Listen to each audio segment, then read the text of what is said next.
बाड़मेर से हवाई यात्रा का सपना अब जल्द पूरा होने वाला है। लंबे समय बाद मिनिस्ट्री ऑफ डिफेंस में अटकी एनओसी मिल गई है। अब उत्तरला एयरपोर्ट के पास ही एयरपोर्ट टर्मिनल तैयार करने के साथ ही हवाई सेवा शुरू किए जाने का काम शुरू हो जाएगा। अब आगामी 6 माह में एयरपोर्ट तैयार कर दिया जाएगा। जोधपुर की तर्ज पर एयरफोर्स हवाई सेवा के लिए एयरबेस देने के लिए तैयार था। इसके लिए एयरपोर्ट अथॉरिटी ऑफ इंडिया को सिर्फ टर्मिनल बनाना है। इसे सरकार एक बार ट्रायल के तौर पर शुरू करेगी। बाड़मेर से हवाई यात्रा का सपना अब जल्द पूरा होने वाला है। लंबे समय बाद मिनिस्ट्री ऑफ डिफेंस की ओर से अटकी एनओसी मिल गई है। अब उत्तरला एयरफोर्स के पास ही एयरपोर्ट एक टर्मिनल तैयार करने के साथ ही हवाई सेवा शुरू किए जाने का काम शुरू हो जाएगा। दरअसल बीते 3 साल से एयरपोर्ट को लेकर खींचतान चल रही थी, जो खत्म हो गई। उत्तरला एयरफोर्स के पास टर्मिनल के लिए यूआईटी बाड़मेर ने 7.10 बीघा जमीन एयरपोर्ट अथॉरिटी ऑफ इंडिया को दी थी। जमीन अलॉट होने के बाद एयरपोर्ट अथॉरिटी ने जमीन का निरीक्षण भी कर लिया था। रेलवे से एयरपोर्ट के लिए एनओसी भी मिल गई थी। अब मिनिस्ट्री ऑफ डिफेंस की ओर से अटकी एनओसी मिल गई है। अब आगामी 6 माह में एयरपोर्ट तैयार कर दिया जाएगा।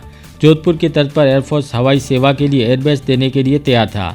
इसके लिए एयरपोर्ट अथॉरिटी ऑफ इंडिया को सिर्फ टर्मिनल तैयार था।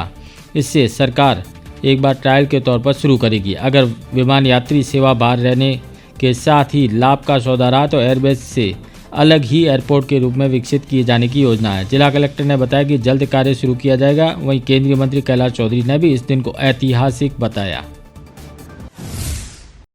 उत्तरला air force station existing air force station पे ही सिविलियन एयरक्राफ्ट्स को संचालित किए जाने के लिए उड़ान योजना के तहत एमओडी ने अभी एनओसी दी है और उसके तहत अब एयरपोर्ट अथॉरिटी डायरेक्टर जोधपुर और डीईओ जोधपुर इनके बीच में एमओयू किया जाएगा। एयरफोर्स की तरफ से वो रिप्रेजेंट करेंगे और एयरपोर्ट अथॉरिटी की तरफ से डायरेक्टर, और जो भी उनके टर्म्स एंड कंडीशन होंगे उसके बेसिस पे एक अभी टेम्परेरी यहाँ पे टर्मिनल बनाया जाना प्रस्तावित है, जिसके थ्रू चेक इन किया जा सके और जो भी कमर्शियल फ्लाइट्स यहाँ आना चाहेंगी या गवर्नमेंट जिसको अलाउ करेगी वो ऑपरेट कर पाएंगे। मुझे लगता है कि मैंने एयरपोर्ट अथॉरिटी डायरेक्टर से भी बात की है और वो आज ही एमओयू साइन करने के लिए बात कर रहे हैं डीओ से। तो उनको जो टेम्परेरी स्ट्रक्चर है वो पुटअप करने में 3 से 4 महीने लगेंगे और शायद 6 महीने में यहाँ कमर्शियली एयरक्राफ्ट चल सकते हैं, लेकिन वो वायबिलिटी देखेंगे कि कितना ट्रैफिक है।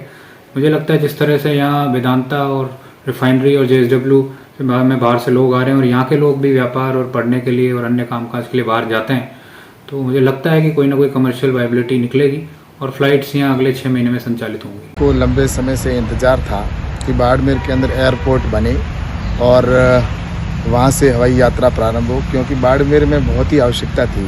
वहाँ से तेल का दोहन होता है वहाँ पर और इसके साथ ही रिफाइनरी का बाड़मेर में जल्दी प्रारंभ हो जाएगी और वहाँ पर इंडस्ट्रीज भी है और सेना का बड़ा वहाँ पर मूवमेंट होता है। सैनिक भी वहाँ से अन्य राज्यों के अंदर जाते हैं, तो इसलिए बाड़मेर ज़िले को बहुत आवश्यकता थी और हम लगातार प्रयास कर रहे थे, लेकिन आज ये सफलता मिली है। अब बहुत जल्दी उत्तरलाई बाड़मेर से हवाई यात्रा प्रारंभ होगी और जिसके लिए मैं हमारे देश के प्रधानमंत्री जी को और रक्षा मंत्री जी को भी धन्यवाद दूंगा और हमारे जो सिविल एविएशन के मंत्री हैं उनको भी धन्यवाद दूंगा कि ये यात्रा प्रारंभ होगी और जल्दी उत्तरलाई के अंदर एयरपोर्ट स्थापित हो जाएगा।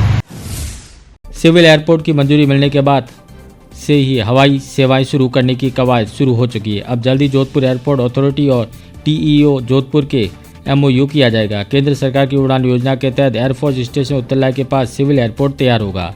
कलेक्टर लोकबंधु यादव के मुताबिक मिनिस्ट्री ऑफ डिफेंस द्वारा सिविलियन एयरक्राफ्ट के लिए एनओसी मिल गई है। अब उत्तरलाई से एयरपोर्ट अथॉरिटी अपना टर्मिनल बनाएगी। इसके साथ ही जोधपुर एयरपोर्ट अथॉरिटी या डीईओ जोधपुर के बीच एमओयू होने की संभावना है। वहीं अगले 6 महीने में काम पूरा होकर हवाई सेवाएं शुरू हो जाएगी। केंद्रीय कृषि राज्य मंत्री कैलाश चौधरी ने कहा कि बाड़मेर में हवाई सेवा प्रारंभ होने से निश्चित रूप से प्रवासी एवं स्थानीय नागरिकों, अधिकारियों, स्थानीय कंपनियों में कार्यरत कर्मचारियों, सेना के जवानों को सुविधा मिलेगी।